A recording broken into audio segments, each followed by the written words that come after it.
entrepreneurs, are you trying to make bigger profits in your small business? Like many of us, I'm sure you're feeling it. Business is hard. Now more than ever, you need a plan to help your business not just survive, but thrive. I'm Marcia Reiner. I'm a business strategist on a mission, and I've helped tons of small business owners to establish and implement a tangible plan that guarantees profitability and guides your growth. And I want to share some strategies that I've earned and learned with you on today's Profit with a Plan podcast. So I'm really excited to have my guest on here today, Roy Barker, and we are going to be discussing employee retention. So Roy is a strategic operations analyst for a multi-state residential healthcare operation. He has more than 2 decades of operations, strategy, and management experience in both in and out of senior living areas, specializing in employee retention, and revenue expense management strategies. Roy has a proven track record of helping companies improve their bottom line through increased revenues, reduced expenses, and process improvements. Wow, we all need that. He is well-versed in sales, marketing, and social media strategies, and he has completed his undergraduate degree in finance and postgraduate degree in long-term care, senior housing, and aging services, both at the University of North Texas. He is passionate about cultivating relationships with others by sharing professional and personal experiences. Listen to Roy's conversation with other business experts on his podcast, The Business of Business Podcast and Senior Living Sales and Marketing. Roy and his girlfriend, Terry, live in Fort Worth, Texas, with their dogs, Ada and Frankie. They enjoy spending time outside on the creek in their wooded backyard watching deer. Wow. Makes me feel all homey. Thanks, Roy, for coming on Profit with a Plan podcast. Yeah, well, thanks for having me. I think we just need to sign off and call it quits. I think I can only go downhill after such an awesome introduction. I agree. I think it's important that we let listeners know where you come from and why you have the power to give us advice and direction. So I'm all about, upselling and really talking about who we are and why we have that proof. So, all right, Roy. So we're going to talk about employee retention, which is, kind of crazy considering where the economy has gone and everybody's been, do I keep them? Do I hire more? Do I fire? Employers are panicked right now. So I'm looking forward to some tips that'll help employers really understand how to keep and retain really good employees. Yeah, well, thanks for, again, allowing me to come on. This is kind of my soapbox. Probably 15 years ago when I was completing my graduate degree, we were reading through a book and it said this one industry had over 300% turnover every year. And so started doing the math as the finance guy, and I thought, wow, that's a lot of money. And because a lot of people don't realize that there is a true cash outlay for every employee. It just steps up no matter how high we go up the chain. Typically, a $10 hour employee can cost us anywhere between $500 to $7,500 to turn over. And I have seen estimates lately that put that over $10,000. Now, if we start talking about management level, management level can be 125%. Tech workers can be 400%, up to CEOs can be, probably 200-300% of their salary. So it's important for our bottom line that we learn how to manage employee turnover. Wow. I never really realized the true cost that comes when you have to rehire. I mean, I can imagine there's the downside, the training period. I mean, I'm sure we'll go all through that, but gosh, that's a lot of money. Yeah, we have, it starts at the recruiter. We have overtime filling the slot till they're there. We have, sometimes it can be lost business. I, as a consumer, if I go to a company and every time I go, I see a different person, I start to wonder what's wrong with this company. Either they're not hiring the right people and they're leaving, or it's a tough company to work for. Do I really want to do business with them? So, the reality is that from what I've done working with companies is that the real work is put in on the front end, on the recruiting, the the training, the onboarding. Those are steps that are often overlooked as far as recruiting. Unfortunately, it's a whirlwind, crazy world. People are just in a hurry, but recruiting now is basically blowing out a job posting on Indeed or Monster or something like that. We have lost the art of building relationships so that I'm calling you up once a month saying, I'm looking to make a move. Have you got anything over there? That's how we recruit real talent, is building relationships. And, as I talk about this and as we go through these points, I think that the bottom line is that that's what it really is all about. Our employees are humans. We have to work on building and keeping relationships with them if we want to retain them. Well, it's not only retaining them, they're representing your brand. So as a business owner, if you've got different people or someone who's not really representing your company, forward facing or backwards facing, it could really damage your reputation. So I think that it's important that as the business owner, that they want to have the right people in the right roles. And then once you get them, oh my gosh, do everything you have in your power to keep them, right? Yeah, and that's something else on the recruiting, and between recruiting and onboarding, it's screening, because a lot of businesses I work at, it's very reactive, and an applicant comes in, sit down, they check their pulse. Would you like to work here? Yeah, of course.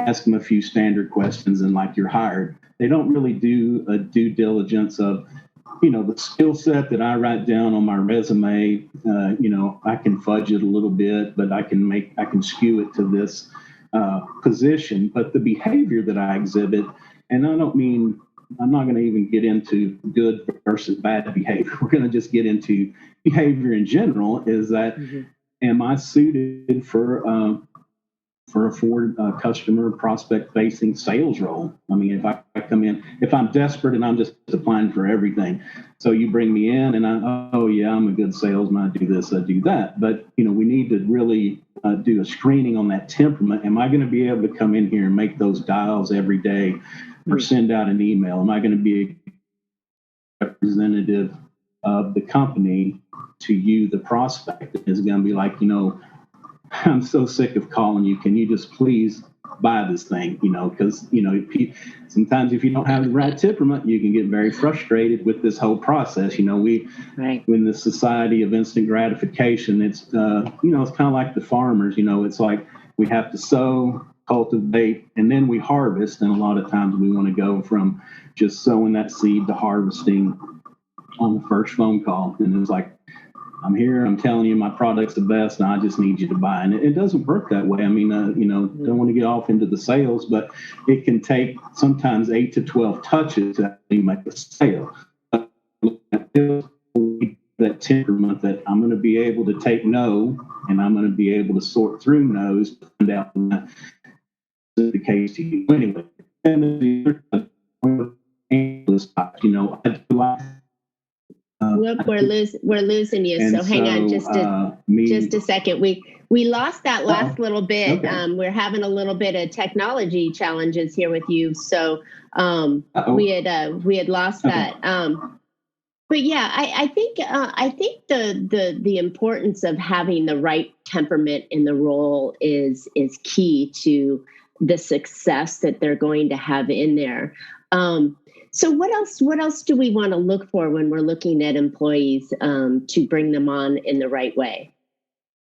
Well, the onboarding, just because I've done the same job at different companies doesn't mean I'm going to know your routine or exactly what you want me to do in this seat. So having a good onboarding process, and that doesn't mean welcome to your desk, here's your chair. That's an onboard. It's like go through it, and don't. The other thing is don't try to cram it all into a 2-hour period. The guy that just shows up on your first day and he's all nervous anyway, and so now we're going to try to cram everything that we know about this company and this job into them. So spread it out. The other awesome thing, I think, is to partner everybody with a mentor, because if you're my boss, I in the first couple of weeks, I don't want to come to you and say, I really don't even know how to start Excel on my computer, if you could help me with that. So, those little questions like that may be a little embarrassing, a little intimidating, that hold me back or maybe get me frustrated. I'll be able to talk to a coworker who is my mentor, and they can help me with those little things to, kind of pave the way to me getting up and running. I think that's very, very important. And then, yeah. I'm all about planning, and I think having a strategy for onboarding and saying, okay, here's how we're going to do this over the next few weeks, and here's your learning pod for today, and here's your learning, to lay it out. And just I know that certainly small business owners have a lot of challenges because they've worn every hat in the business, and this may be their first hire or their second hire, and they're struggling because they've done everything, and now they have to teach someone to do what it is that they need them to do, and the communications and not having that plan laid out to onboard and teach them. I think that's a really good insight. Yeah, and that gets back to just another thing is making sure that you have your processes and procedures in place. So there's a book, a manual. You've done everything by yourself up to this point. It's kind of rote memory, but if you're transferring that knowledge to somebody, it's good to have it written down. You don't think about all the little things that you do throughout your day that when you bring somebody on, you want them to understand those little nuances so they can pick it up quickly as well. And, COVID, so true. Kind of speaking of that, the relationship side, COVID, it's important that we be, as managers, as owners, that we be present. And what I mean by that is, you need to be the mayor of your space, whether you're the owner or a manager. You need to be out there shaking hands and kissing babies all the time. And so people see you, know you. And with this COVID, especially because there's such a mix now. We got some workers who are at home working for the first time. We got some in the office. We have a hybrid, some coming in 2 or 3 days. And so it's important to understand the temperament. Is somebody very social that working from home is driving them insane because they don't have other human contact? There's some of us, I've been at home for 20 years, that I'm more motivated to be at home because I don't have the interruptions. When I was in an office, it seemed like it was social hour from 8 to 5. And then after everybody went home, then I could get my work done after that. So, but it's important managing the team that we understand, because if it's somebody that thrives in that social contact daily, then we have got to figure out a way, whether it's bringing them in for a couple days a week, isolating them in a space. We want to be safe. Don't ever do anything that's unsafe, that's not recommended by the local health authorities. But, we could meet at an outdoor coffee bar, maybe just to sit down, have a cup of coffee. How's it going? What are some things that you're facing? And then, those people who enjoy working from home, like myself, I had to actually find a clean shirt with the collar on it to put on to talk to you today. But, I thrive at being at home in my T-shirt and my shorts. And so if somebody was going to recall me to the office, then it's going to be like, that's going to be a big blow, that a bridge that you're going to have to cross if you want to call these people back. So just really getting to know your employees, being open and honest with them.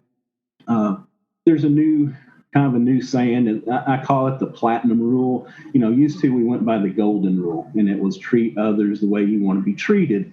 Well, we've kind of updated that, and it's called the platinum rule. It's like treat people the way they want to be treated. And so true. The only way you'll find out is by asking, right? Exactly.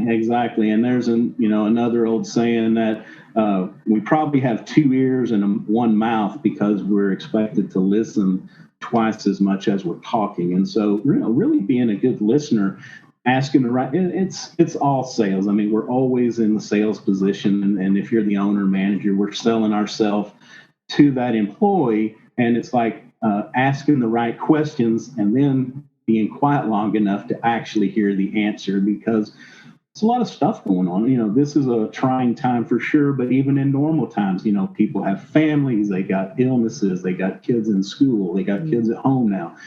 We need to understand who is working for us, what their needs are, what their challenges are. If they're good, we don't want to lose them. If they're a bad employee, it was a bad hire, then, maybe it's better that they move on and we can start over. But to really retain those good employees, we've got to understand those dynamics, because I know people that have had good employees that at the lower level. So what happened was something happened in their home life. They couldn't get there, and instead of calling in and being berated by a manager for needing to take off, they just quit. And they were a good, productive employee, but they could find another job, so they didn't even bother calling in. Again, we have to encourage that we're interested. And you have to be genuine, because if I tell you I'm interested in your life and I don't show that, you will see through me. So I'm very interested in what's happening in your life, and that's what makes you a good employee and what makes me able to hang on to you as an employee. That's a really good point. Everywhere we go, you need to have relationships with the people that you're working with. Just as you're having relationships with your clients, or you're having relationships with your friends and family, you still need to have a working relationship with that person that's on your team. And I think having that caring nature, and not the, oh, here, come cry on my shoulder, I'm your best friend, but to understand the challenges that they're facing, because we're all going through that right now in one way, shape, or form. And to be aware and sympathetic and helpful and flexible, right? We've got to have those movements to be able to retain the help, the good help that we want to keep. Right. And, you put yourself in if you're the owner, manager, if you foul up to a customer, you want them to be flexible with you. And so we have to extend that same flexibility to our employees, that things are happening beyond their control. And, like me, years ago, I managed a crew of union workers, and they were pretty rough and tumble. And I was a young kid there's their manager. And, but what I did with them was I got out of the office to go see them through the day as much as possible. But we did things outside of work. And I knew that everybody couldn't show up at every event. But what we did is I would have enough through a month that everybody could show up. So I could tell them how much they're appreciated. That's really what people want. They're not going to cross the street for, 50 cents more money if you are providing them with everything that they need. And most of the time that's a pat on the back, a good job. And not just, we're very quick to point out, hey, you messed this up, I need you to redo it. So we need to be as quick to point out, you know what, I appreciate you being here every day, giving that effort and, putting forth what you do, because we couldn't make it without you. And they need to hear that. A lot of times, we talk about celebrating our workers and celebrating just not even accomplishments. That's good, but also just celebrating that they show up every day. And a lot of times CEOs and CFOs think that that's a ticker tape parade or something that's going to be very expensive. And it just doesn't have to be. I mean, a lot of times it's a $25 gift card, it's a cupcake and a pat on the back. Just that recognition is what people crave so much. And it's so important. It's funny that you say that. So one of my friends just on LinkedIn last week said, it's important to say, I appreciate you. Not I appreciate the job you do, but I appreciate you, and make it all about them. And like you said, it's a cupcake or a pat on the back or great job, or accolades. You got the employee of the week. Remember that? We still do that. Right, the employee of the week or the employee of the month, accolade. And a lot of people like that. That's their quote love language, to get that kind of thank you. And some are motivated by money, but, a lot of people just want to be appreciated for all the hard work that they're doing. Yeah. And I think that could lead to more hard work because now they feel appreciated. And for $10 or $15 extra an hour, they will cross the street. But when you show that salaries are basically close, usually money is about the 5th to 8th thing on the list about why employees would leave one company to go to another. So it's all about that personal relationship, feeling valued. Because to be honest with you, people will stay for less money if they feel valued, they like their work that they're doing, they like the workplace, and you're a good boss. Yeah. The other side of that is that people do like to be rewarded financially for their hard work and their extra effort. And one of my clients that I'm working with right now, she's implemented a bonus structure or a bonus tier, and it's not a lot if they help sell more. So the receptionist is booking the next appointment.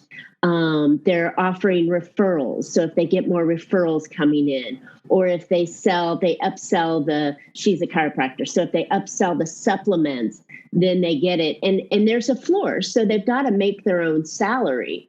But once they get beyond that piece, then she's actually rewarding them like $100 if they hit this this level, and then if they hit the next one, they get another $100, and it's giving them extra spending money, or maybe it's helping them with Christmas money, or whatever it is that it's helping them with. They're like, now they become motivated because they're getting paid for increasing revenue in the company. And she's realized that this is a small fraction of her profits, and the profits are growing because the employees are motivated, and the employees are happy because they're getting a little something extra for doing extra work or helping the company succeed. So that win-win mentality is really, I love that. Yeah, definitely. If especially in a sales position, if you can do the bonus structure and structure it where people can actually get it. Sometimes we have a major fail there is that we structure it so complicated or out of reach where people really can't obtain that. So but I think even with the non-sales people, the receptionist, the booking, the calendar booking person, or somebody who's not in a traditional sales role, they can still add value to the business and get rewarded for it. So I thought that was really cool. Yeah, there are a lot of sales or a lot of, profit sharing ideas. And, the receptionist, a lot of the senior living communities that I've worked with, they don't realize how important that receptionist is. She is the first person people talk to on the phone. She is the first face coming through the door. So if we don't motivate them and let them know how important they are in that process, you're definitely right. All right. So what other tips do we have to keep employees retained, good employees? Well, of course, we always want them to see a path, because one reason people will leave is because they don't feel that they can promote within, or that, in order to get that next bump in salary, they have to go somewhere else. So what we can do, offer training, we can let them do one-off projects for us, show them that we're giving them a little bit more responsibility. A great story about training is, probably heard the story. CFO comes into the CEO's office, says, I just don't know how that we can keep spending all this money on training people and then have them leave and go to our competition. And the CEO responds by saying, yeah, but I can't see how we can afford not to train them and have them stay here with us. So, training is always important. Let people gain that next step of knowledge. And it's an investment. We can't look at it as an expense line on an income statement. We have to look at it more as an investment in this person, human capital. Exactly. And there's some tax opportunities if you are doing that. I know of a company that they actually get funding for training. So if you're big into training, there's tax opportunities for you as well.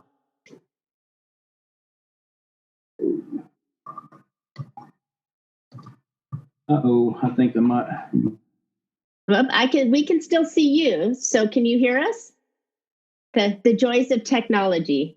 So as Roy gets his technology back going again, there's so many important things that we need to deal with to make sure that we are keeping our employees satisfied and happy, and making sure that they're staying on, because the employees that we have are the lifeblood of our business. And if we don't have our employees happy, then our business is not going to be happy, and we can't scale without help and employees. So I was just kind of preaching a little bit while you were getting your technology set back up again, and just making sure that listeners value the number. I want to say payroll is the number one or number two expense next to your rent.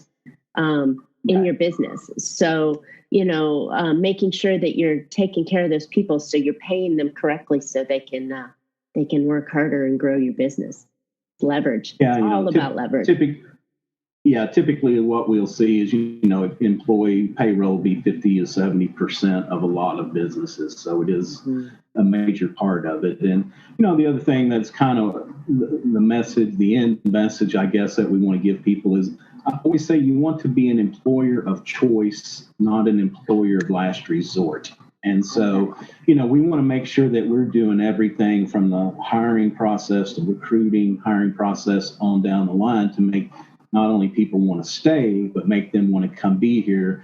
Because, in the end, we don't want to just take the guy that couldn't get the job down the street. We don't want to just be continually having to take those guys.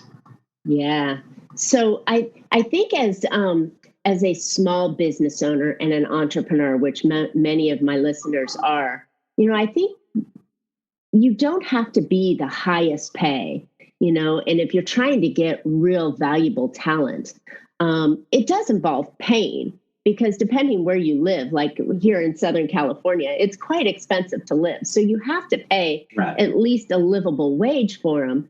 But I think that there are other incentives that you can do to make that employee more happy, like maybe flexible hours or the culture that you have there. Maybe it's profit sharing or something that can help lift you. Yeah. But you can't do it alone, business owner. So you have to hire sometime in your life, and hiring the right people and doing the right thing to retain them is definitely the way to go.